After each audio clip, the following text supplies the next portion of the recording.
How would you do it, Chris? How would you replace TJ Watt? That's the task that Mike Tomlin, Terrell Austin, and the powers that be at the UPMC Rooney Sports Complex have to contend with this week. And a good Tuesday afternoon to you all, a Tomlin Tuesday, January 9th, 2024, on the South Side Beat, as we are every Monday through Friday, 3 until 3:30-ish Eastern here on DK Pittsburgh Sports. He's Chris Halicke. I'm Corey Crisan. How do you do it, Chris? I have 2 words on how you do it, but I want to hear what you have to say first. I mean, there's a few different ways. I'm obviously going to be a lot more long-winded about it. You've got to, well, number one, like Marcus Golden and Nick Herbig both really have to step up. Robert, I don't know where you're getting this from. I never agreed to this. I only agreed to that if the Steelers won the Super Bowl. Well, you ask, will they? And the answer is no, we won't. Oh, okay. Robert asked if we will shave our beard. I misread that. No, I will not be. You ask if we will shave our beard. I said when it was prompted, I don't know if it was by you, Robert, or somebody else. Whenever I was prompted, I said that I would do it if the Steelers won the Super Bowl. They've got to beat Buffalo and then go on the road and beat Baltimore again with, Baltimore's A team on the road. Then they got to beat either Kansas City, Houston, or Cleveland on the road. And then they've got to go to the Super Bowl and probably beat San Francisco. Sure. There's a long way to go before we start talking about putting razor in my face. But in terms of replacing TJ Watt, I mean, first off, it starts with Marcus Golden and Nick Herbig taking advantage of opportunities. I even put it on Alex Highsmith to really step up. That's what I said, man. I never agreed to do it until it was after the Super Bowl. They got to win this. They got to win the Super Bowl. But but the other big thing there is, I mean, the best way to do it is to minimize what the defense has to do, and that's hold on to the football for as long as you can. Keep Josh Allen and that offense on the sideline, and the best way to do that is to run the football. I mean, just completely dominate the clock, dominate possession. Keep that offense on the sideline. They can't do anything standing there with their helmets in their hands. That's just the best way to do it. And I think at this point you're hoping to slow down Buffalo's offense enough. And I don't think you're looking at neutralizing them. I think you're just looking at how can we hold them to more field goals than touchdowns. Mm-hmm. And if you can do that and the Steelers can really control the clock and find ways to finish drives more often than not, then you stand a chance of winning the football game. Steven says, best depth behind TJ he has ever had. And I would tend to agree with that, actually. Yeah. I agree that Nick Herbig and Marcus Golden are very, very fine replacements for a guy like TJ Watt. However, I said I had 2 words. Yep. That's how do you replace TJ Watt? You don't. No. You don't. TJ Watt. Now, that's not to disrespect Nick Herbig or Marcus Golden. It's not disrespect to anybody. It's TJ Watt. What we're talking about. This is the prospective defensive player of the year that we're talking about. The only player in NFL history that has led the league in sacks 3 times. That's what we're talking about here. We're not talking about, no disrespect intended again, we're not talking about Cole Holcomb or Quan Alexander or Keanu Neal or any of the other pieces the Steelers have lost on their defense. That's not who we're talking about. We're talking about a future Hall of Famer in his prime. We're talking about a generational talent at his position. That's what we're talking about in his prime. When he's the Steelers are 1-10 all time without TJ since 2017. Here's the difference, and these are all just numbers. The difference that TJ is. When TJ plays a full game, the Steelers allow 19 points a game. When TJ is hurt and doesn't play, they average 26.3 points given up. He's a whole touchdown difference of a game. He's a whole touchdown per game. Do you know how insane that is? Yeah.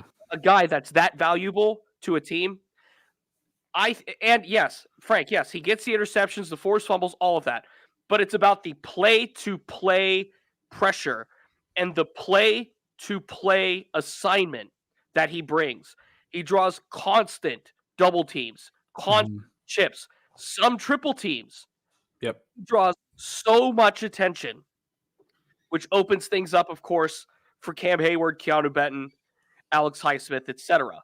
Yeah. You don't have to chip and double Marcus Golden or Nick Herbig. You don't have to do it if you're Buffalo.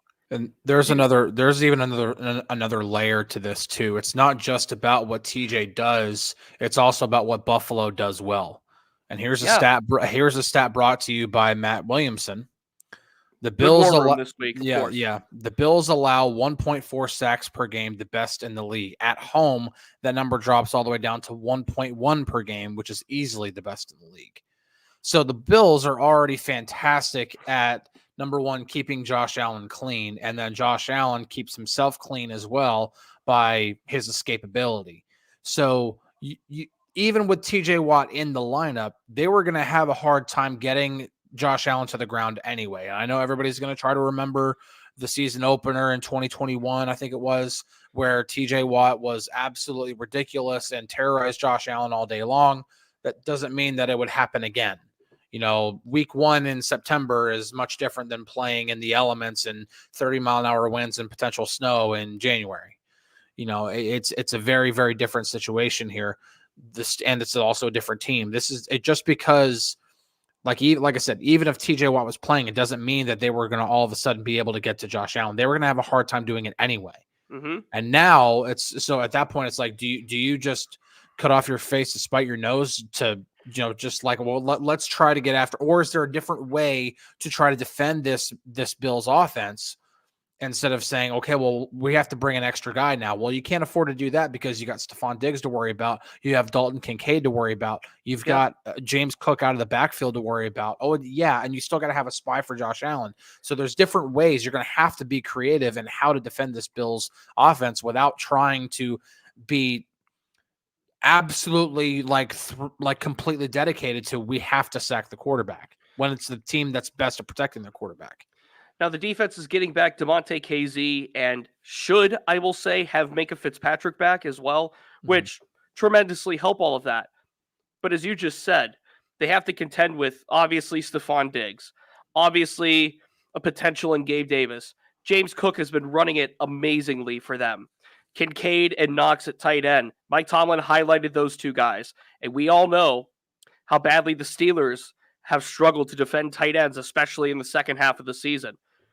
Buffalo has a lot of ways to hurt the Steelers. And yeah, it's easy to sit here and say, well, no TJ means they could bring Minka up in the box. They could bring Rowe up in the box. They could bring KZ up in the box.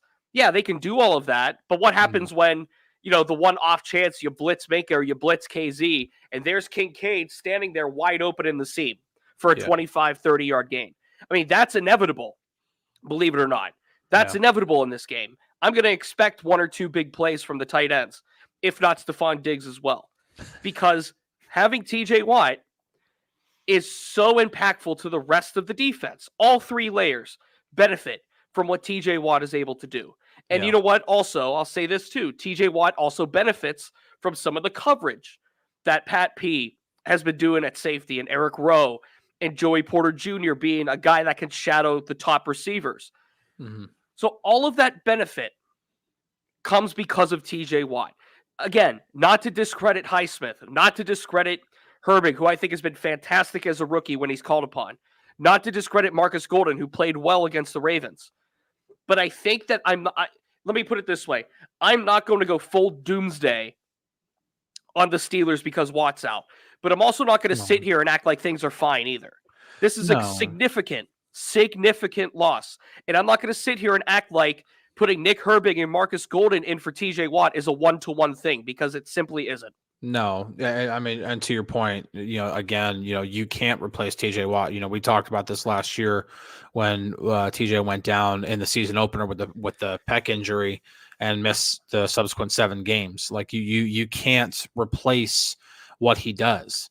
Now, is TJ the only reason why they lost all of those games? Well, they won, I think, one of them. I can't remember. They're 1-10. Well, I think one of those. I think that one win was during that stretch. It was the Bucks game. Yeah, and so what was TJ being out the only reason why they lost those games? No, there were some games that they should have won in there despite not having TJ. The offense was terrible. They weren't running the football. There was a lot of other reasons why they lost some of those games. TJ being out certainly didn't help. Mm-hmm. But with the way this offense is playing now, that is a bit of a game changer here. Should you be concerned that TJ is not playing? Absolutely, be concerned. He's their best player, and anytime a team is missing their best player, that's reason to be concerned because Buffalo will have their best player, and he just happens to play the quarterback position. The Steelers' best player isn't the quarterback, and the only guy who, one of the main guys, if not the main guy, who could help slow down their best player, and the Steelers don't have that guy. So yeah, there's absolutely reason to be concerned. But as we've been kind of talking about, there are ways to combat that, not necessarily completely neutralize it, but there are ways to combat it. There are ways to make it not be as much of a factor and still find a way to win the game. Because if this does end up becoming a bit of a slugfest on the ground because of the elements, I actually think the Steelers probably are a little bit more favored to kind of prevail from that. I think they're built to do that better. I think the Bills rely much on what they can do through the air, or at least how Josh Allen can improvise and be able to run off of like what he does in the passing game as well. It's not just a line up under center and hand the ball off. That's not what the Bills offense is. The Steelers, if it gets to that type of a game, are built more for that. Counterpoint to a certain degree. Mm-hmm. The Steelers just beat the Ravens by 7 points. Largely, obviously, because Najee ran it so well, right? Mm-hmm. Yep. However, let's not lose sight that Mason Rudolph completed 18 to 20 passes. No. When your quarterback completes passes at an efficiency like that, I mean, you can open anything up. With the weather in Buffalo, you can't sit here and expect Mason to do that again. I can't go into this Buffalo game with the same idea that Najee's going to pick up and the offensive line is going to pick up from a running standpoint, because I don't expect Mason to do the same thing as far as completion percentage and being efficient and getting the ball out quickly and making those kind of choices. Mm-hmm. And yeah, there's the execution element to it too. You know, they're one play away, the Deontay Johnson touchdown, from that being a tie game, essentially, if you want to frame it that way. So yeah, Mike, you may not be able to expect Allen to do that, but Allen's running abilities sure a hell a lot better than Mason's. Yeah. It is way better than Mason's. So that's another thing they have to game plan for. The Steelers, I mean. The Bills don't have to game plan for Mason Rudolph running designed runs and power counters and you know, piss out of the pistol and running read option. You don't have to worry about that with Mason Rudolph. What you have to worry about is him completing quick passes in the quick game and then doing those couple of shots to George or Deontay every here and then, stopping those and then stuffing the run. So I would actually give a greater chance of the Steelers offense becoming more one-dimensional than I do the Bills. And again, a large part of that is because of TJ's absence. Real quick also, let's keep in mind that one of those 11 times the Steelers played without TJ was against the Bills. October 9 of last year, 38-3 Bills win. Josh Allen, 20-31, 424, 4 touchdowns and a pick. Now, he's not going to be able to do that again, obviously, because of the weather. Very different game. It's a very, very different game. I almost didn't want to even bring that game up. I think it's fair game. I honestly don't. They're two completely different teams. Even the Bills aren't the same team that they were at that point. The Steelers definitely aren't the same team. I don't even think the Steelers are the same team in the second half of last season, much less where they are now. Just like I almost didn't want to, which is honestly why I made the point of, you know, even if TJ were playing, you can't expect him to pull off another 2021 season opener the way he did, you know, against the Bills in their stadium. Right. I wouldn't expect that to happen again because that was just one of those performances that you just, You put that, you hang that up on the mantle, or you put that up on the mantle. You remember it, man. Remember that TJ game again where he just completely terrorized Josh Allen and that Buffalo offense? Like, yeah, that was an awesome game. That won't happen every single time. You just can't, you can't just expect that to happen. Just like I think if the Steelers play, I don't expect this to be another. I was there at that game. I covered that game. That was literally an instance of almost everything that could have gone wrong for the Steelers went wrong, and just about everything that went right for the Bills went right. B-Phil, that's exactly what we're trying to do. I mean, we have to be realistic about the situation the Steelers are in. We just have to, I think. Yeah, but we also like, and that's why we're bringing up like different perspectives here, because the elements can have an effect on how both teams throw the football, and if there's 20 to 30 mile an hour winds, that will affect how you throw the football. Sure, but let's also not pretend that all of Mason Rudolph's best throws have been bombs down the field. A couple of them have, but I mean, shoot, the very first, of all of his.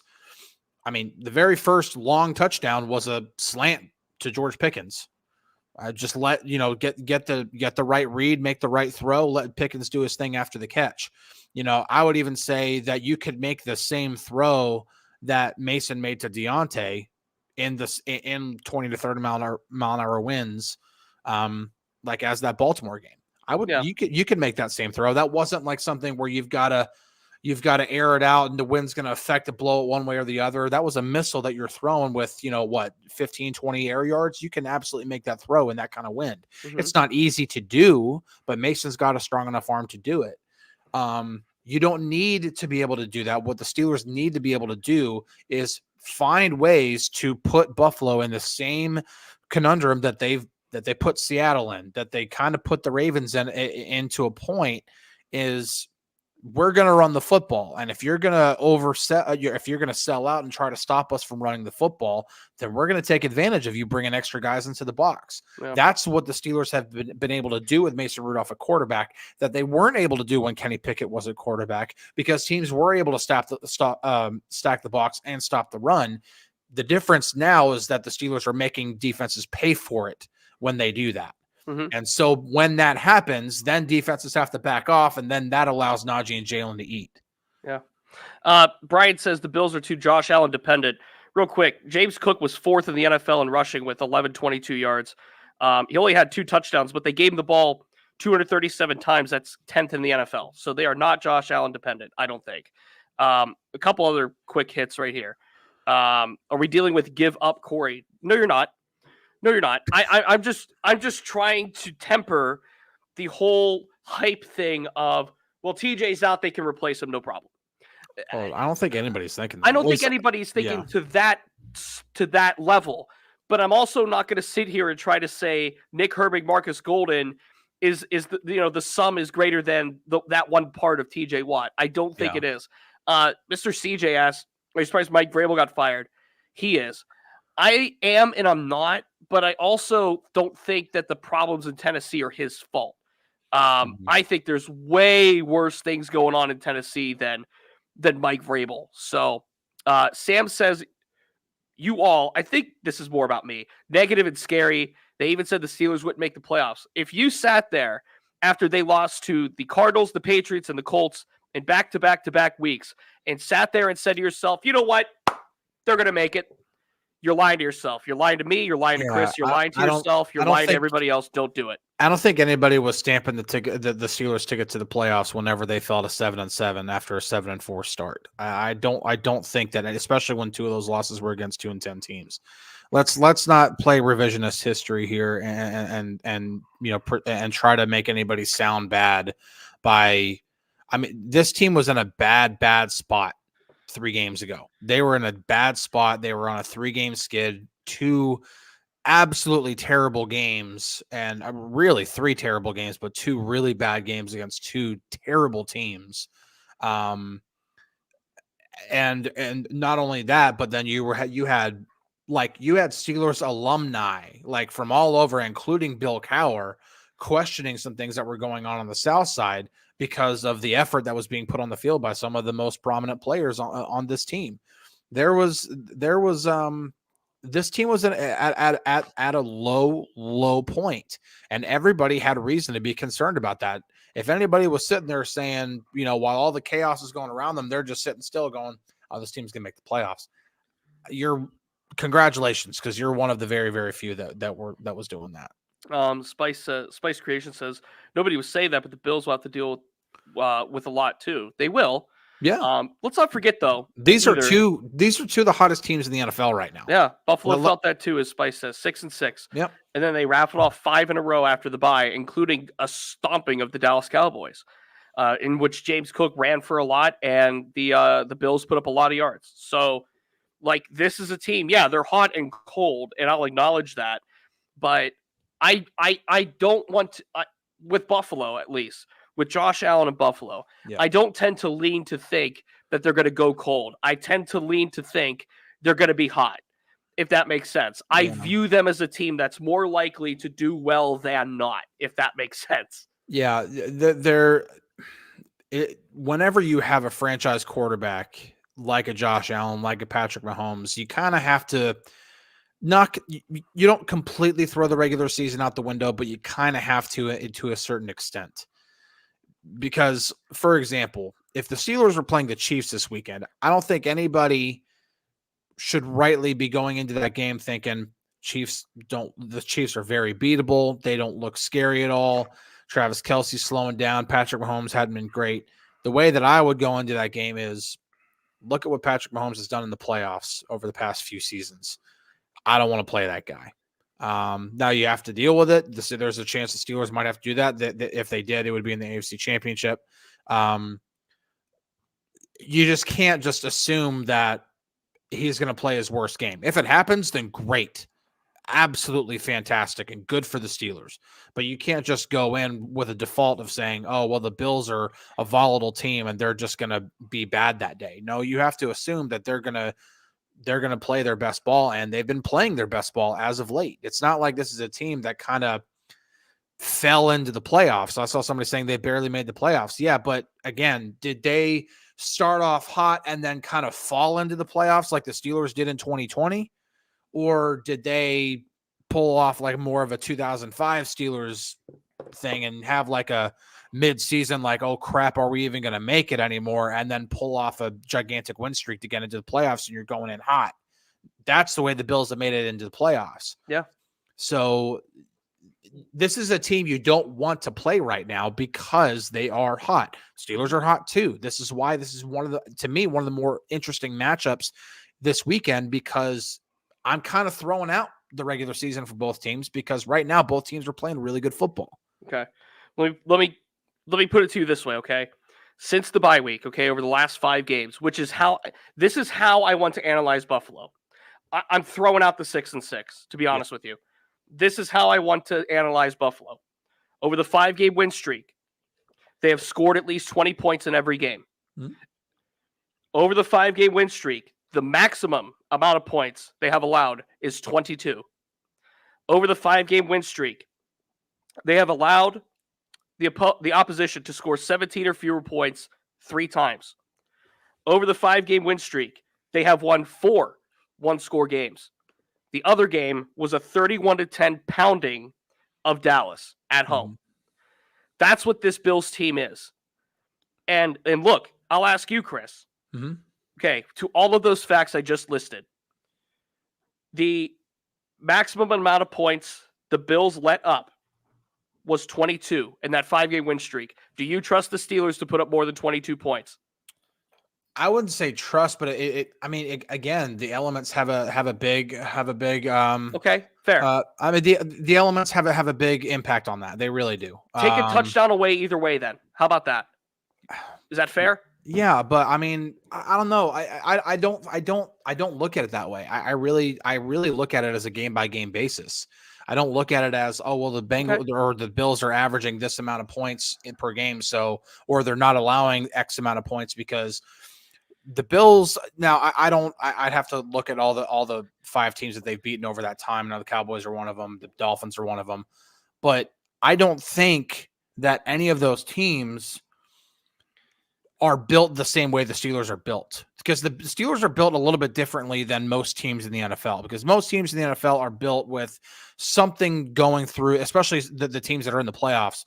They're very quarterback central, as is the rest of the league. The league is mainly a quarterback central league. Steelers really aren't that right now. Their offense will go as the running game goes. What Mason Rudolph has done, and which is why the offense has hit another level with that, is because Mason Rudolph is making defenses pay for when they oversell to stop the run. Okay. And that is the thing. That's, again, why I'm so interested in this matchup. Right. And look, if it sounds like I'm overselling the Bills, I might be. I might be just a little bit. I'm more confident in Buffalo, and I think Buffalo is the toughest team the Steelers could have faced out of them, Kansas City, and Miami.